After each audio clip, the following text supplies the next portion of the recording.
KeyDigital, the experts in digital audio-visual and control systems.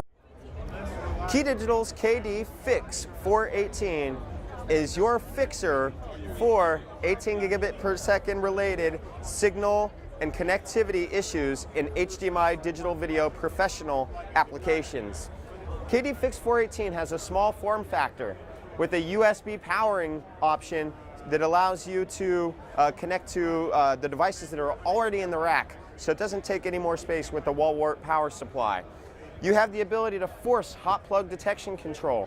You have the ability to set the desired handshake so that you, the integrator, can choose and what to inform the source to output.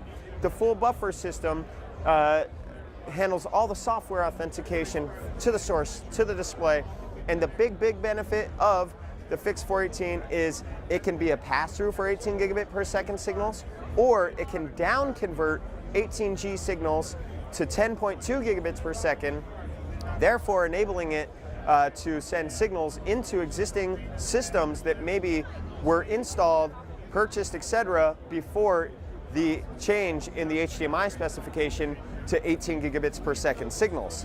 So there's many benefits that make FIX418 the product that all AV integrators, professionals, should have in their van at all times. For more information on FIX418, you head over to KeyDigital.com.